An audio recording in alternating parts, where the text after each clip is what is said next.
Un grand honneur de vous faire savoir que nous avons parmi nous son Excellence, Monsieur le Président de la République du Zaïre.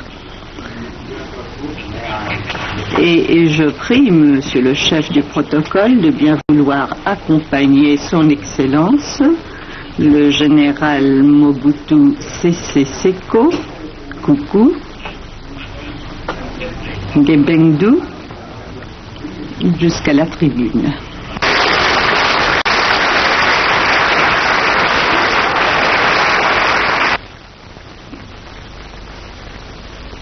Monsieur le Président, je tiens tout d'abord à vous remercier de m'avoir donné l'occasion de prendre la parole à cette tribune. Je ne peux m'empêcher en outre de vous féliciter au nom des ressortissants des pays appelés communément du tiers-monde de votre brillante élection en qualité de président de l'Assemblée générale des Nations unies. Je ne doute pas que grâce à vos qualités d'homme d'État confirmé, vous assumerez ces lourdes fonctions avec compétence, à la grande satisfaction de cette Assemblée et à la fierté des pays dits du tiers-monde. En lisant votre biographie, j'éprouve aussi un grand plaisir et une grande fierté de savoir que vous êtes un ancien journaliste comme moi-même.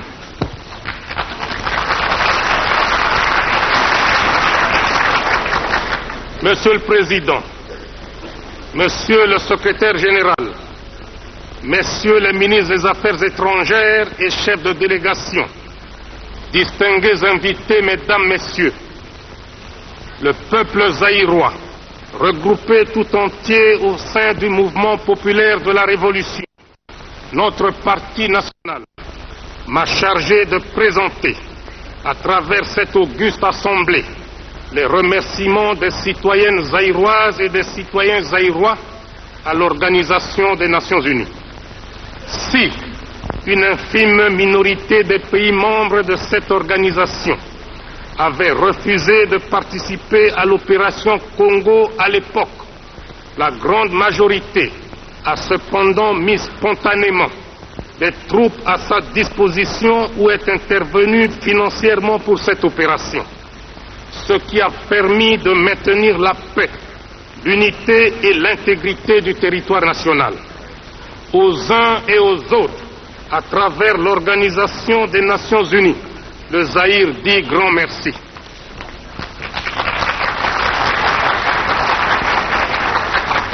Je saisis également cette occasion pour rendre hommage aux secrétaires généraux de l'Organisation mondiale qui en sont véritablement la cheville ouvrière et qui en assurent la gestion journalière. Mes pensées vont spécialement à M. Daga Marshall, mort en service commandé pour notre importante organisation et pour la République du Zaïre. Mes hommages s'adressent ensuite à U Thant, son successeur, qui s'est dépensé corps et âme pour le maintien de la paix dans le monde et qui s'est montré particulièrement attentif à la cause zaïroise. Je me félicite enfin de la désignation de M. Kurt Waldheim en qualité de secrétaire général de l'ONU, à qui je souhaite une carrière aussi brillante que fructueuse. Monsieur le Président, tout le monde sait quelles ont été les circonstances d'accession de mon pays à l'indépendance. En 1960, le Zaïre, qui s'appelait alors Congo, s'est effondré en une nuit comme un château de cartes. Plusieurs experts en matière de colonisation avaient conclu hâtivement non seulement à une sorte d'incapacité congénitale du peuple zaïrois, mais également démontré par là que l'indépendance des pays neufs était une mauvaise opération.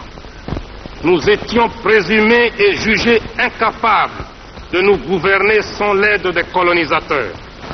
Mais, à notre avis, cet accident du Zaïre était prévisible, malgré que, dans l'acte de Berlin de 1885, le bassin du fleuve Zaïre était ouvert au monde entier. De plus, à l'accession du Zaïre à l'indépendance, mon pays, 80 fois plus grand que son ancienne métropole, comptait moins de 10 cadres nationaux ayant terminé leurs études universitaires. Et dans l'administration, l'armée, le secteur privé, il n'y avait pas un seul cadre zaïrois. C'est pourquoi nous avons vécu de 1960 à 1965 une époque néfaste pour notre peuple. Et nous sommes obligés de reconnaître que l'anarchie, le chaos, le désordre, l'inconscience et l'incapacité régnaient en maître au Zaïre. Certains d'entre vous consultent peut-être le dictionnaire pour connaître la définition du mot anarchie, alors qu'au Zaïre, nous l'avons tellement vécu que nombre de personnes croyaient que le mot anarchie était une invention zaïroise. C'est pourquoi tout désordre dans n'importe quelle partie du monde était baptisé du nom de congolisation. Notre pays n'a pas seulement souffert à cause de l'impréparation politique, mais également et surtout suite à la convoitise de l'Ouest et de l'Est, les uns et les autres voulant avoir une influence déterminante sur nous afin d'être maîtres de nos importantes ressources naturelles.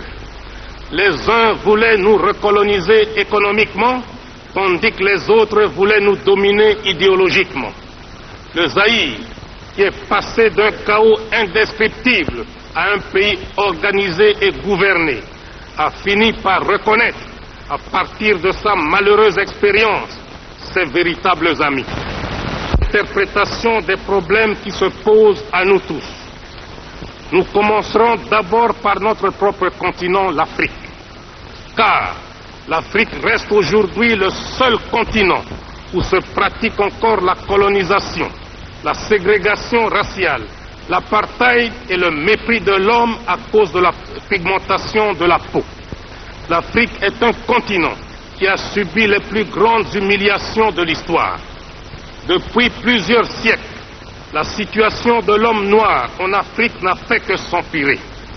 Sous prétexte qu'ils étaient venus en Afrique pour nous civiliser, les premiers blancs, pionniers de cette civilisation, commencèrent par vider nos pays respectifs de leurs substances fondamentales, notamment dans la pratique honteuse du commerce des esclaves. Et déjà à cette époque, les chefs de file étaient des Portugais. Nos ancêtres n'étaient pas considérés comme des hommes, ni même comme des êtres qui ont l'intelligence et les sentiments, mais comme des amas de muscles à qui on demandait des efforts mécaniques, comme on en demande au cheval, au buffle, à l'âne ou au bœuf. L'esclavagisme continuera jusqu'à prendre, au XIXe siècle, des allures d'une véritable catastrophe continentale. Et pour se justifier, ces colonialistes et ces esclavagistes nous opposèrent à nos frères arabes, affirmant leur rôle dans l'esclavagisme.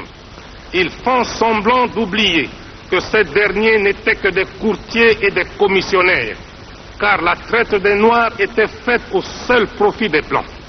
Les pays colonialistes d'Europe ont d'ailleurs vite compris l'adage qui dit, je cite, « On n'est jamais mieux servi que par soi-même ».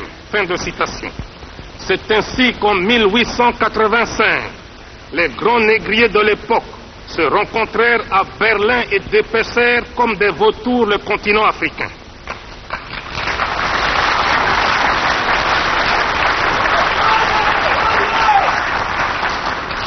Il n'y aura plus de razzia esclavagiste qui leur coûtait cher.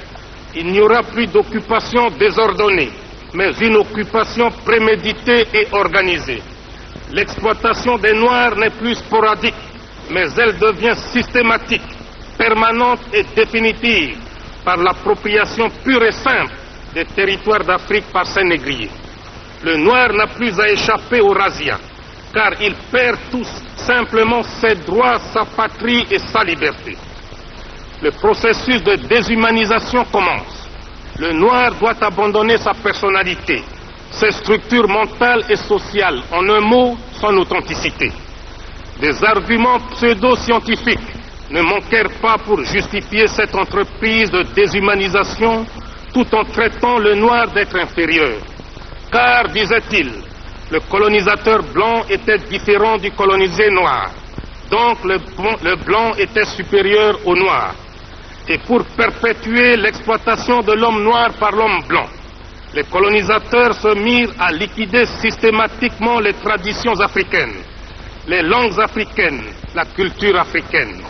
Bref, à abrutir complètement le noir, de façon à ce qu'il ne parle, ne pense, ne mange, ne s'habille, ne rit et ne respire que suivant le mode du blanc. Malgré les gigantesques moyens mis en œuvre pour asservir perpétuellement l'homme noir, les peuples blancs d'Europe n'ont pas pu éteindre la flamme de la liberté et de la dignité du noir d'Afrique.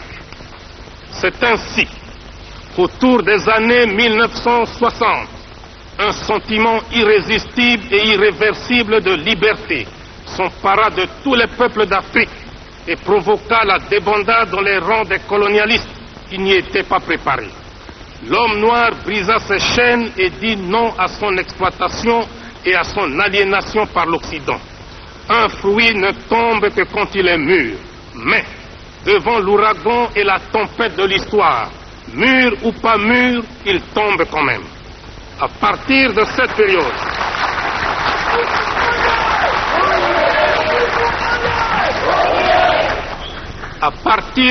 période, nous croyions que tous les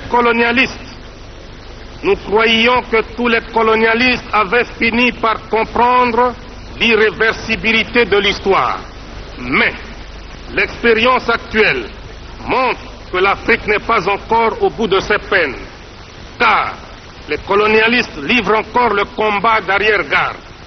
En effet, des mercenaires blancs, payés par certains pays, avaient cherché à reconquérir même certains pays déjà indépendants. C'est le cas de la République démocratique du Soudan, de la République fédérale du Nigeria et de celui de mon pays, le Zaïre. Dans la ville de Bukavu, à l'est du Zaïre, un mercenaire blanc venu d'Europe s'était proclamé sans rire président de la République du Zaïre. Si un noir l'avait fait en Europe, on l'aurait pris pour un humoriste de mauvais goût, un détraqué mental.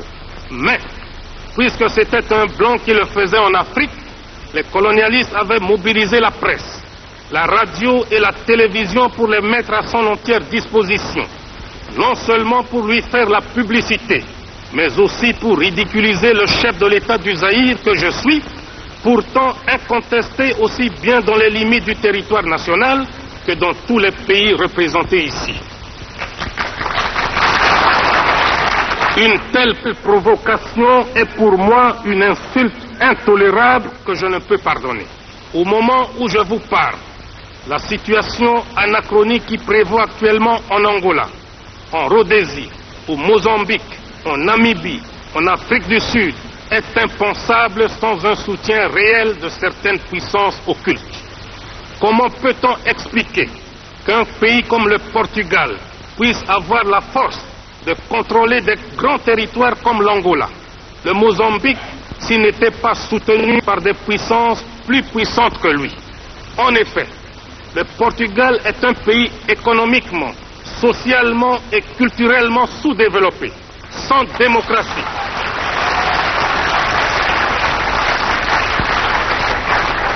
Sans démocratie, sans aucune force militaire. Son seul record est le taux le plus élevé d'analphabètes en Europe. Sa force et son arrogance lui viennent tout droit de son appartenance à l'OTAN, car ce pays avec ses colonies est nécessaire stratégiquement pour cette organisation militaire. Le volume d'investissement et de capitaux venant de l'Occident augmente de jour en jour dans les colonies portugaises. La construction du barrage de Cabora Bassa, qui servira à alimenter en grande partie la République sud-africaine, montre sans équivoque que les puissances intéressées s'opposeront toujours à la libération et à l'indépendance des pays précités. D'ailleurs, le ministre de l'Intérieur et de l'Information, le docteur Connie Mulder, a récemment déclaré que la République sud-africaine était prête à apporter son soutien militaire à tous les pays d'Afrique australe, y compris le Mozambique et les autres territoires portugais, pour combattre ce qu'il appelle le terrorisme. Entendez la lutte héroïque des nationalistes africains. Le docteur Mulder faisait cette déclaration au moment où il effectuait un voyage en Rhodésie pour inspecter les unités de l'armée sud-africaine combattant auprès des forces rhodésiennes contre les patriotes zimbabwe. Entre les deux colonies portugaises, l'Angola et le Mozambique, s'est développée il y a quelques années une situation presque aussi similaire, mais en tout cas scandaleuse. Je veux parler de la Rhodésie. Un certain matin, nous avons appris par la presse qu'après plusieurs discussions secrètes entre le gouvernement de sa très gracieuse majesté britannique et les colons britanniques installés en Rhodésie, ceux-ci s'étaient rebellés contre leur gouvernement, leur pays et leur souveraine, et que les autorités de la Grande-Bretagne étaient incapables de faire changer d'avis leurs compatriotes d'Afrique. La Grande-Bretagne a comme devise « Dieu est mon droit », ce qui, je suppose, signifie que le rôle du gouvernement de ce pays est de faire régner la justice là où il en a l'autorité. En survolant l'histoire de ce grand peuple, on constate qu'il a largement justifié l'existence de cette devise et qu'il a même outrepassé la simple justice pour la confondre avec ce qu'il pouvait appeler le seul droit de la grande île. Pour s'en convaincre, il suffit de se rappeler d'innombrables mouvements de rébellion et d'indépendance si violemment matés par la Grande-Bretagne au cours de son histoire. Pour l'Afrique, l'exemple du Kenya est frappant. En effet, l'injustice du gouvernement britannique qui réservait à ses colons les meilleures terres de ce pays entraîna une révolution légitime des Mau Mau. Cette révolte fut sauvagement matée par une boucherie de près de 15 000 personnes. Le cas des États-Unis d'Amérique, qui ont vaillamment lutté pour conquérir l'indépendance, est trop connu pour être développé ici. Partout, au Kenya, aux Indes, en Guyane, à Chypre, à Aden, en Palestine, à Gibraltar, à Anguilla, la Grande-Bretagne a utilisé la force pour faire valoir son autorité. Partout, sauf, comme par hasard, en Rhodésie. Et pourtant, les Africains de Rhodésie, comptant sur la justice de ce grand pays, avaient fait confiance au gouvernement britannique. Mais, hélas, ils durent déchanter. C'est ainsi qu'un jour, 2000 manifestants noirs qui s'étaient nichés dans les arbres aux abords de l'aéroport de Salisbury pour accueillir le Premier ministre Harold Wilson, entonnaient une mélopée dont les paroles disaient, je cite, « Nous sommes des nègres, des orphelins de Rhodésie. Personne ne nous aide, personne ne nous aime. » Fin de citation. Les policiers blancs répondaient, je cite, « Laissez donc ces damnés saints, laissez-les remonter d'où ils viennent. » Fin de citation. Voilà pourquoi nous dénonçons le racisme. Il est prémédité, il est ignoble, il est inhumain. On a souvent parlé de sanctions économiques pour réduire la sécession en Rhodésie. Mais en réalité, la Grande-Bretagne protège son ami de l'OTAN, le Portugal. Et celui-ci protège à son tour ses amis colons britanniques de Rhodésie. Et ils arrivent paradoxalement, non pas à décourager les sécessionnistes, mais à asphyxier un pays indépendant, je cite la Zambie. La Grande-Bretagne, qui se considère comme le pays le plus traditionnellement démocratique, défenseur des libertés fondamentales et des droits légitimes de l'homme, accepte, tolère et implicitement soutient ces 200 000 sujets rebelles qui, contrairement aux règles élémentaires de la démocratie, maintiennent encore dans l'esclavage 4 millions de Noirs. La situation des territoires portugais et britanniques se prolonge jusqu'en Afrique du Sud. Ce pays est le seul sur cette terre des hommes où les Blancs ont élevé la ségrégation au niveau d'institutions. Et le terme apartheid n'existerait pas dans le langage humain si les Blancs n'étaient pas en Afrique du Sud. Au lieu d'être logiques avec eux-mêmes, en laissant les Blancs et les Noirs séparés, chaque groupe se développant de sa manière, les Blancs poussent leur barbarie en exploitant l'homme noir comme du temps de l'esclavagisme suranné. C'est ainsi que grâce à une main-d'œuvre quasi gratuite, 420 000 Noirs extraient à la main les 2/3 de la production mondiale de l'or au profit des Blancs. Et ces Noirs d'Afrique du Sud, n'ayant ni droit de grève, ni droit syndical, ni droit tout court, qui avaient demandé une augmentation dérisoire de leur salaire, tenant compte du cours mondial actuel de l'or, ont été purement, simplement et sauvagement abattus par les autorités sud-africaines. La République sud-africaine nargue l'Organisation des Nations Unies depuis plus de 20 ans sur le problème de la Namibie. Et la chose la plus grave que les racistes sud-africains font actuellement, c'est la balkanisation de ce grand territoire africain. Face à ce complot contre l'Afrique indépendante, 3 pays les plus directement visés essaient de coordonner leurs efforts afin d'assurer d'une part leur propre sécurité et d'autre part afin que les pays actuellement occupés soient libérés. J'en profite d'ailleurs pour rendre un vibrant hommage à mes frères Julius Nyerere et Kenneth Kaunda pour leur sagesse et leur détermination à la cause de la libération africaine. La mise en commun de nos moyens dans le cadre d'une conférence tripartite permanente permettra, j'en suis convaincu, la création d'un axe de dissuasion Kinshasa-Lusaka-Dar es Salaam. Tous ceux qui aiment l'Afrique doivent aider la Tanzanie, la Zambie et le Zaïre à assumer leurs responsabilités. Monsieur le Président, le Zaïre s'est associé à plusieurs reprises à d'autres États africains pour convaincre et persuader les racistes de l'Afrique australe de sortir de leur mauvais chemin, notamment par le manifeste de Lusaka. À cette attitude de bonne volonté, il nous a été opposé un mépris total. Aujourd'hui que nous avons la stabilité politique, économique et sociale, nous ne pouvons nous sentir heureux chez nous tant que nos frères d'Angola, de Mozambique, de Zimbabwe, d'Afrique du Sud et de Namibie ploient encore sous le joug des colonialistes portugais, des colons britanniques de Rhodésie et des racistes sud-africains. D'ailleurs, le Zaïre est le trait d'union entre plusieurs pays de l'Afrique centrale. Il est entouré de pays francophones, anglophones, lusophones, arabophones. Frantz Fanon ne disait-il pas que l'Afrique a la forme d'un revolver dont la gâchette est placée au Zaïre? En conséquence,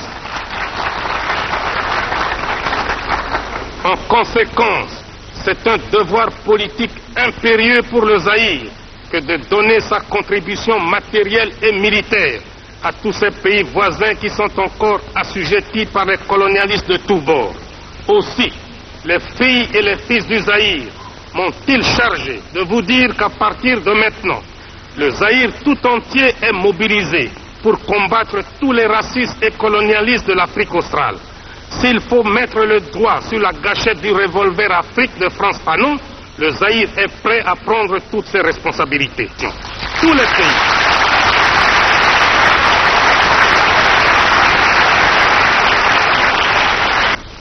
Disent nos amis, seront, je l'espère, de notre côté et de façon tangible. Car pour nous, même la passivité dans ce domaine équivaut à la complicité. Mon pays est prêt à affronter ce combat sacré, quels qu'en soient les sacrifices, et nous ne reculerons jamais, quoi qu'il arrive, quoi qu'il en coûte. Le combat de la libération africaine possède aussi ses moments de satisfaction. Et c'est avec enthousiasme que nous avons salué la naissance d'un nouvel État indépendant, la Guinée-Bissau. Et le Zaïre sont prêts d'appuyer la candidature de ce nouvel État comme membre de notre organisation.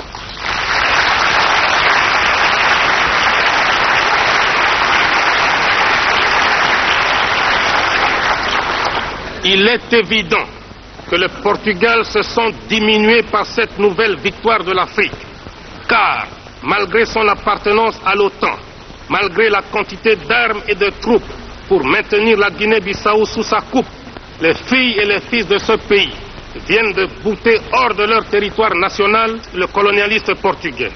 Et toute nouvelle intervention du Portugal en Guinée-Bissau doit être considérée comme une pure agression envers un État indépendant. Monsieur le Président, chaque continent a ses problèmes. L'Afrique a les siens. C'est la situation que je viens de vous décrire. Mais il y a un autre problème qui intéresse aussi au plus haut chef notre continent. C'est la situation au Moyen-Orient. Il s'agit sans détour de la question israélo-arabe. La situation qui prévaut dans cette partie du monde est sans doute la plus complexe et la plus délicate qui se soit posée à l'humanité.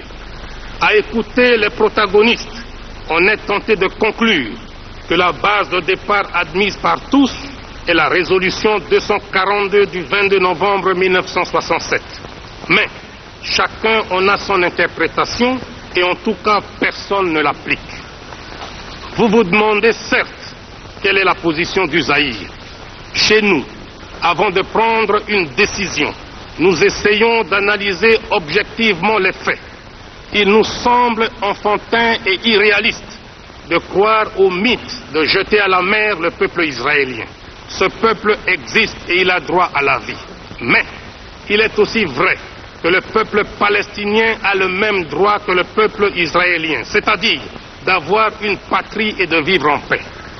Il est donc inadmissible que les réfugiés de 47 soient délogés pour devenir les doubles réfugiés de 56 et qu'en 67 ils deviennent les triples réfugiés.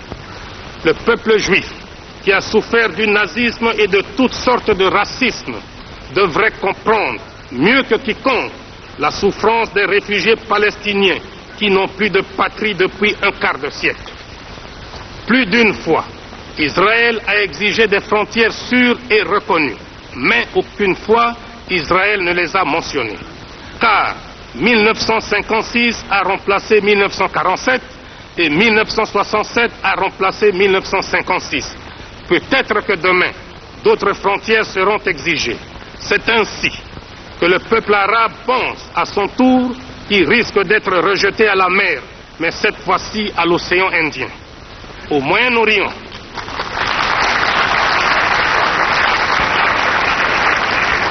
Moyen-Orient, il existe trois sortes de réflexes. Le réflexe de la peur pour le peuple israélien, le réflexe du désespoir pour le peuple palestinien, le réflexe d'humiliation pour le peuple arabe. Voilà, à notre avis, comment le problème est posé. Ces derniers temps, quand un pays africain prend une décision souveraine dans le conflit israélo-arabe, les autorités israéliennes déclarent que cette décision vient purement et simplement des pays arabes et qui pisait que les dirigeants africains ont reçu en échange une somme d'argent pour prendre une telle décision. De telles déclarations sont graves et injurieuses.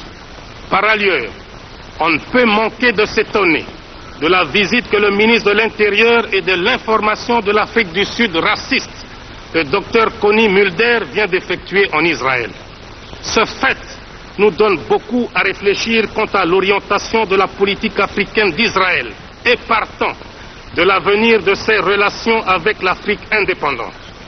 Le Zaïre, qui se trouve à l'heure du choix, doit dissiper l'équivoque et lever une sorte d'ambiguïté à cause de sa vocation africaine.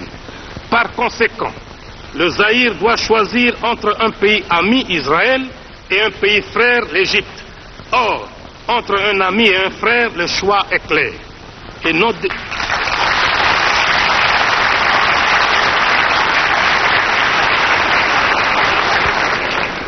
nos décisions sont prises en toute indépendance et en dehors de toute pression.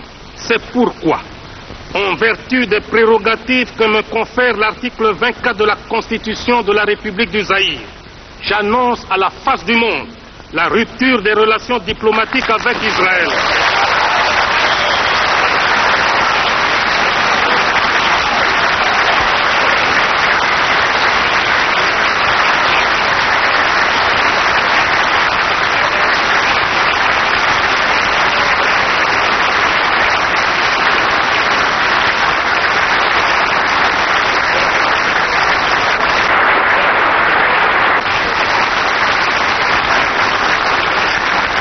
et ce jusqu'à la récupération par l'Égypte et d'autres pays arabes concernés de leur territoire actuellement occupé.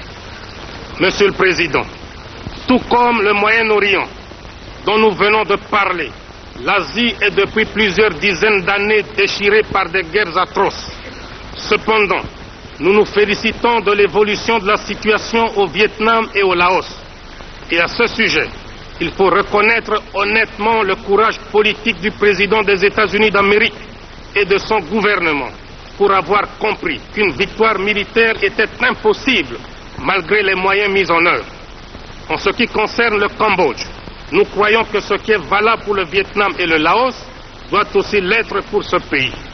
Je souhaite ardemment au peuple cambodgien de retrouver rapidement la paix intérieure. Quant au problème coréen, la République du Zaïre entretient d'excellents rapports avec les deux entités, celle du Nord et celle du Sud, qui se partagent les suffrages du peuple coréen. C'est pourquoi nous suggérons à tous les membres de notre organisation de s'abstenir de toute action tendant à élargir le fossé entre les deux, mais plutôt de les aider à suivre la voie qu'elles se sont librement choisies, c'est-à-dire celle de la réunification. En attendant, on peut les admettre comme observatrices, et si la voie de l'unité que nous souhaitons vivement réussit, il va de soi qu'on se trouverait devant une seule nation coréenne représentée par une seule délégation. Et si, hélas, la voie actuellement recherchée n'aboutissait pas, il faudrait se rendre également à l'évidence et admettre deux délégations comme nous venons de le faire pour les deux Allemagnes. Le Zaïre estime que l'entrée des deux Allemagnes aux Nations Unies est une contribution au maintien de la paix dans le monde. C'est pourquoi il salue par ma voix la présence dans cette salle des délégués de ces deux pays. En ce qui concerne la conférence sur la paix et la sécurité en Europe, suivant les informations en notre possession, cette sécurité concerne aussi le bassin méditerranéen. Mais qui dit bassin méditerranéen dit aussi pays riverains, ce qui entraîne fatalement l'association à ces travaux de pays frères d'Afrique, à savoir l'Égypte, la Libye, la Tunisie, l'Algérie et le Maroc. Monsieur le Président, permettez-moi de vous entretenir maintenant des problèmes qui nous tiennent à cœur au sujet des relations économiques internationales entre les pays riches, appelés communément pays développés, et nos pays appelés arbitrairement pays du tiers-monde. Je vous parle ici, bien sûr, en tant que représentant de mon pays, mais aussi en tant que dirigeant africain et ressortissant de ce qu'on appelle le tiers-monde. Au Zaïre, nous contestons cette appellation de tiers-monde qui, pour nous, n'a pas de sens logique. Car, si on veut lui trouver une définition économique, c'est-à-dire parler de pays à système capitaliste qui constitue une catégorie et de pays à système collectiviste qui en constitue une autre, cela voudrait dire que tous les autres ne sont ni capitalistes ni collectivistes, ce qui n'est pas tout à fait exact sous l'angle économique, car certains pays dits du tiers-monde suivent soit le système capitaliste, soit le système collectiviste.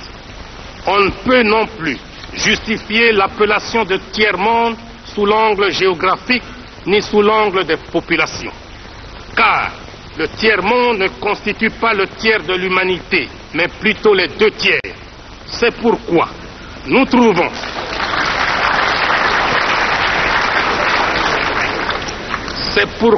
trouvons qu'en fait, le terme de tiers-monde s'accompagne d'une idée de mépris.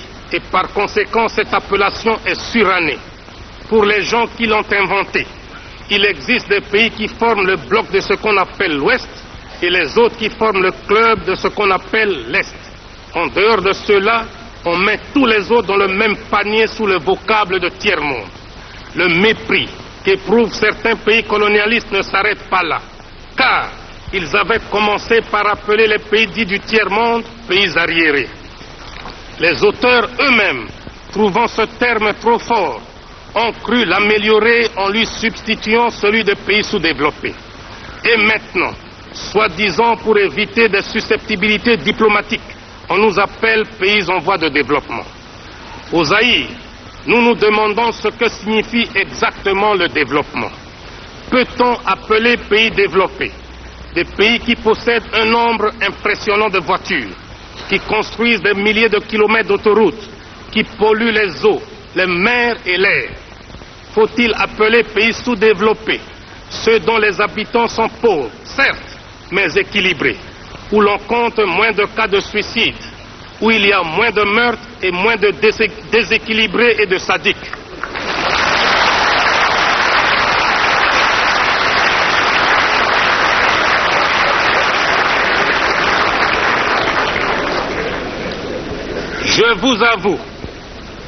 Je vous avoue que je n'ai jamais considéré le Zaïre, mon pays, comme sous-développé, car mon peuple est discipliné, travailleur, digne et fier, alors que les pays qui se disent développés sont le théâtre de désordres sociaux, de grèves sauvages. C'est pourquoi nous préférons au terme de développement celui d'équipement. Nous reconnaissons volontiers que nous sommes sous-équipés par rapport à d'autres pays. Et c'est d'ailleurs comme cela que les spécialistes de l'économie occidentale l'entendent quand ils veulent bien l'avouer. Les États-Unis d'Amérique se trouvent à la tête du club des 10 pays les plus riches du monde. Ils l'ont prouvé en débarquant les premiers un homme sur la Lune. Mais on ne dit jamais que les 9 autres sont sous-développés par rapport aux États-Unis. On dit tout simplement comme nous qu'ils sont en retard d'équipement par rapport aux USA. Ce qui précède prouve que le concept pays en voie de développement est impropre et un faux prétexte, car chacun de nous a toujours un plus équipé et un moins équipé que lui, et que nous sommes tous en perpétuel développement, c'est-à-dire en fait en voie de développement. D'autre part, ceux qui se disent développés devraient se rendre compte de la prise de conscience par les pays sous-équipés de leurs conditions. En effet, ces derniers ont fini par comprendre que la division du monde n'est pas fonction de l'idéologie ou du degré d'industrialisation des différents pays. Le monde se divise en 2 camps, les dominés et les dominateurs, les exploités et les exploiteurs. Les pays pauvres ne le sont pas par incapacité congénitale, ils le sont par suite de l'histoire qui a fait que certains pays ont dominé, exploiter et piller d'autres pour s'enrichir. Et c'est de la logique mathématique. Quand le riche exploite le pauvre, le riche devient de plus en plus riche et le pauvre de plus en plus pauvre. De nos jours, il est de bonne presse de parler de l'assistance des pays riches envers les pays pauvres. Quand un pays riche donne ne fût-ce qu'un kilo de médicaments à un pays pauvre, on mobilise la presse, la radio et la télévision. On échange des discours diplomatiques, les uns pour vanter l'aide, les autres pour remercier. Cette propagande a même suscité chez certains théoriciens des pays riches une opposition à l'assistance aux pays pauvres. Car, disent-ils, ce sont les pauvres des pays riches qui enrichissent les riches des pays pauvres. Il n'y a rien de plus faux. Car, si on examine bien, on constate que paradoxalement, l'assistance profite avant tout aux pays donateurs. En effet, quelles sont les formes d'assistance? On peut en distinguer notamment 3. Les bourses d'études pour les étudiants, l'assistance en personnel, l'assistance financière. Quand on accorde une bourse d'études à un jeune étudiant d'un pays pauvre, cette bourse est dépensée totalement par l'étudiant dans le pays riche. Il arrive même que la bourse ne suffise pas et que le pays pauvre consente à donner un supplément, c'est-à-dire, en fait, un transfert de capitaux du pays pauvre vers le pays riche.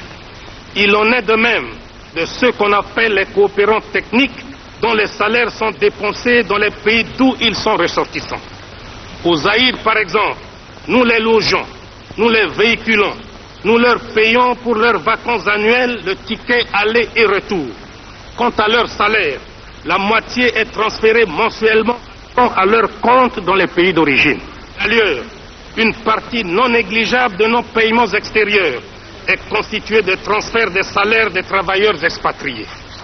Toujours dans le cas du Zaïre, chaque année, nous devons consentir une somme de 40 millions de dollars pour transfert salarial des coopérants techniques. On parle aussi très souvent d'assistance financière. Mais si on y regarde de très près, on constate que les crédits des pays donateurs sont d'une part grevés de conditions de fourniture d'équipements et d'autre part assortis de taux d'intérêt exorbitants et de délais de remboursement très courts. De plus, il reste dans les coffres des banques des pays riches et le pays bénéficiaire n'en reçoit pas un seul centime à dépenser localement. Il se passe donc comme si l'on finançait un pays pauvre sans que celui-ci ne bénéficie de ce financement. On dirait, pour utiliser le langage des financiers, que nous assistons là à une espèce d'autofinancement des pays riches eux-mêmes.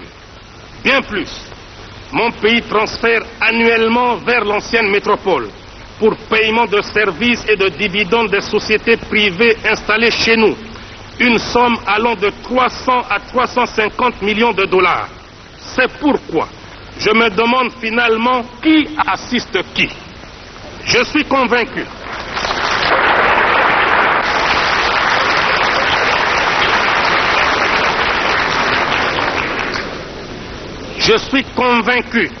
que dans ce domaine précis, nous ne parlons pas le même langage. C'est pourquoi, si réellement les pays riches veulent aider les pays pauvres, ils doivent les mettre à l'abri de crédits fournisseurs, de bureaux d'études et d'experts internationaux. Je m'explique. Pour un oui, pour un non, des commerçants sans scrupules de l'Occident nous proposent des crédits fournisseurs tous azimuts.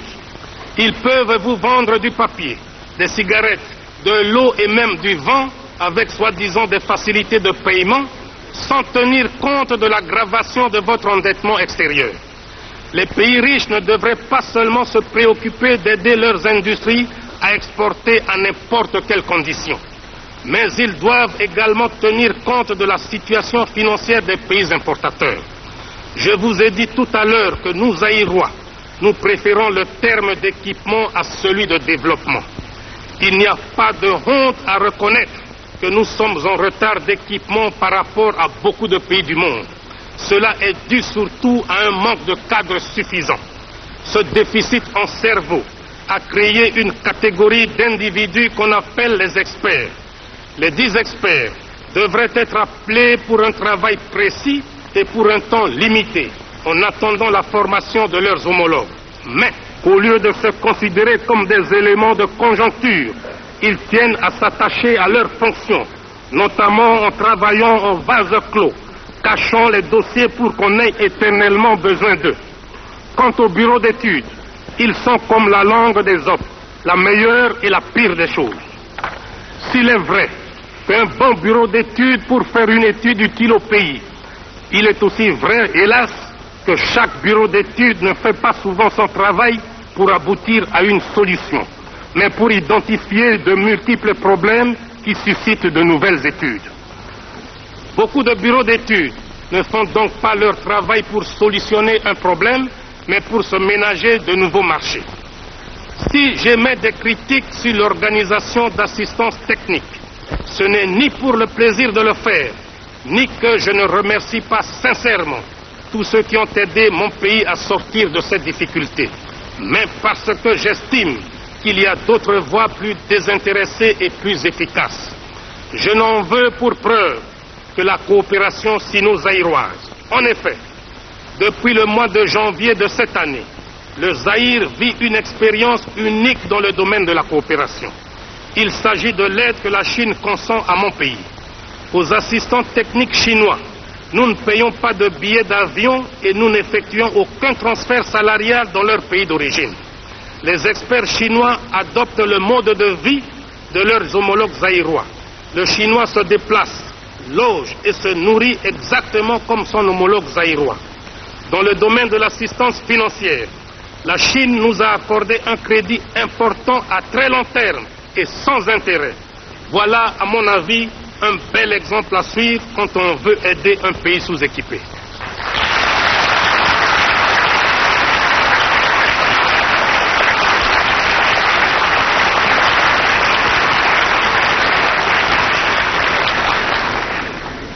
Nous devons avoir toujours présent à l'esprit que le monde se trouve à la croisée des chemins. Il n'est plus divisé par l'idéologie, même pas tellement par les races ni par la géographie politique, mais par des moyens économiques. Et c'est là que réside aujourd'hui le véritable nœud des relations entre les pays du monde.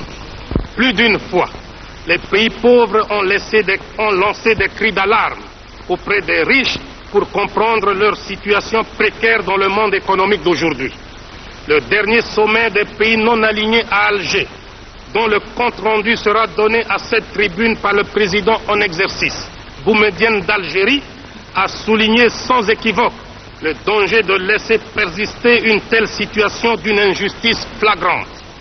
Nous avons plus d'une fois dénoncé le scandale de la détérioration des termes de l'échange, et certains théoriciens de l'Occident, pour se donner une conscience tranquille, essaient de démontrer que la qualité des produits finis a augmenté, alors que les matières premières étaient restées les mêmes, que donc il est logique que les produits élaborés se vendent beaucoup plus cher que les matières premières. De telles théories dénotent une mauvaise foi manifeste. Prenons un exemple. Dans la constitution d'un repas, on peut avoir de la viande, des légumes, des fruits, du café, du thé. On peut considérer que ces produits n'ont pas beaucoup changé depuis des années. Mais les prix des produits des pays riches, la viande par exemple, galopent dans des proportions inquiétantes, tandis que le café et le thé restent toujours sujets à des fluctuations permanentes. Le caoutchouc que nous produisons est moins cher que ce qu'il coûtait il y a 20 ans, tandis que les pneus que nous achetons n'ont jamais cessé d'augmenter de prix. Le pétrole produit par les pays sous-équipés se vend moins cher que l'eau minérale produite par les pays équipés.